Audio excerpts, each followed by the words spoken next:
that the establishment is one man, the army chief.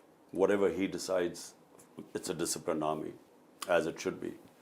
Now, I have no problem with him. But he seems to have a problem with me. There's something floating out on the social media about some statement or allegations he's made against me, which are quite worrisome because that's what he thinks about me. But it's his problem. There's some reason why he has decided that whatever happens, Imran Khan cannot come into power. But I have no problem with him. So, in other words, I was told that, he's worried that if I come to power, I would sack him. I have, my policy is very straightforward. Army is an institution. You don't directly, what is the word? I mean, you do not want to interfere with it to affect it like all our other institutions have been weakened. And if it's a surety he wants that I shouldn't sack him, well, I was willing to give it. So, all I'm saying is the problem is not from my side, it's from the other side. Isn't the problem, isn't the root of the problem beginning to when you wanted an ex-general to become the army chief instead of the current one, General Faiz Hamid, who's accused by your political opponents of engineering you into power? This is again a myth. And this myth was floated by General Bajwa. I never, a year before the appointment of the army chief, I never even thought about who should be the army chief.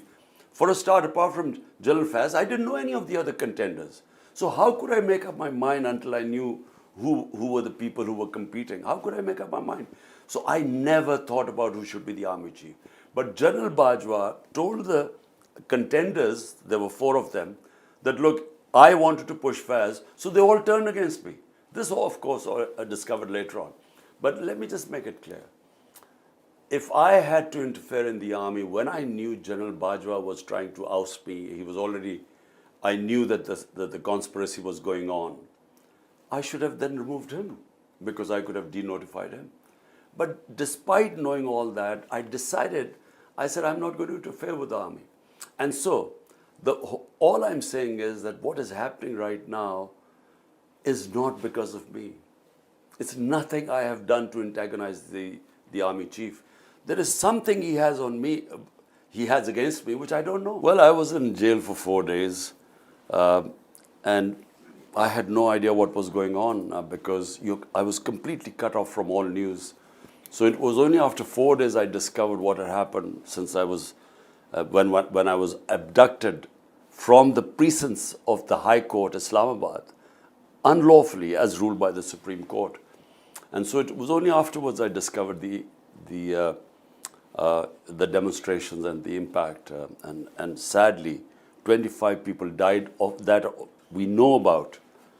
And there were up to 600 people who got injured, 600 people got injured. So what I don't want is, if I am jailed again, I do not want violence. Because violence feeds into the narrative of the PDM or these parties who are petrified of elections, because they then use that violence to then clamp down on us and this crackdown on us, where anyone affiliated with PTI is just thrown into jail. The PDM and the establishment, they are petrified of elections. Why are they petrified? Because every survey says PTI will get 2/3 majority the moment there are elections. Now, to avoid elections, even before this, they had 145 cases on me, criminal cases. A man who's known in this country for 50 years had never had one case, criminal case. Just in 4 or 5 months, 150 criminal cases. Why? To get me out of the race, get me disqualified.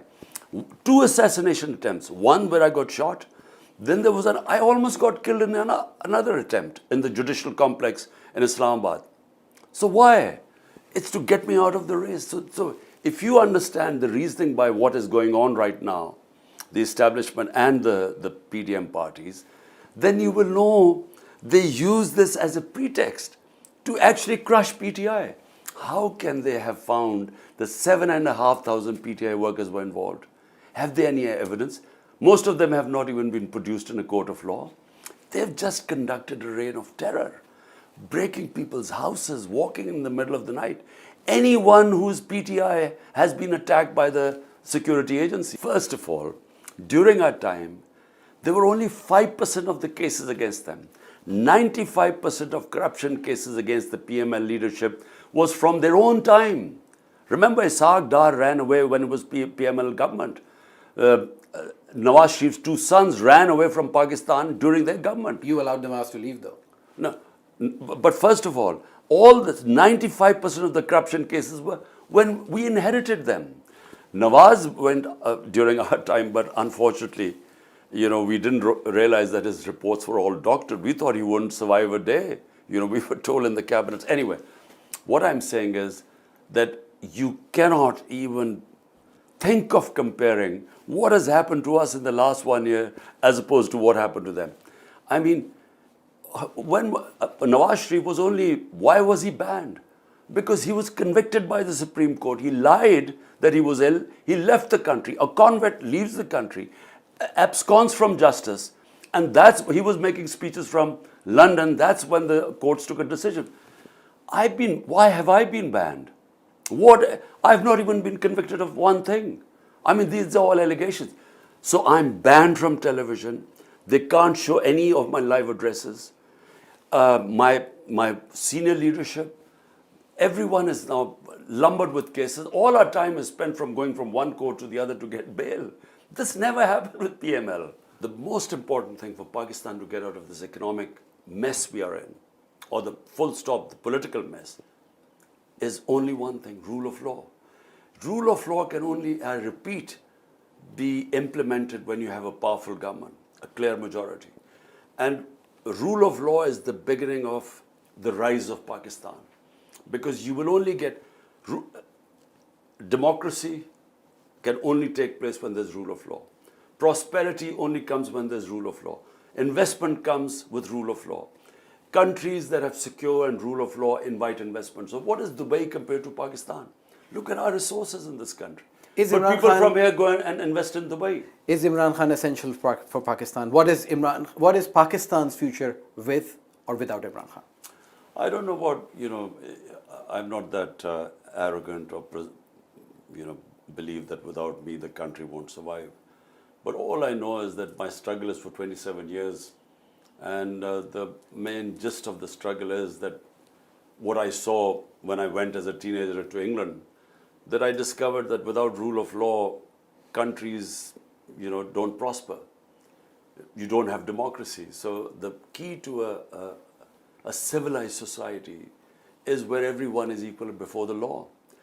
And unfortunately, Pakistan, from its beginning, has the law of the jungle. The powerful are above law. And the ordinary people don't have access to justice. And societies like that can never prosper.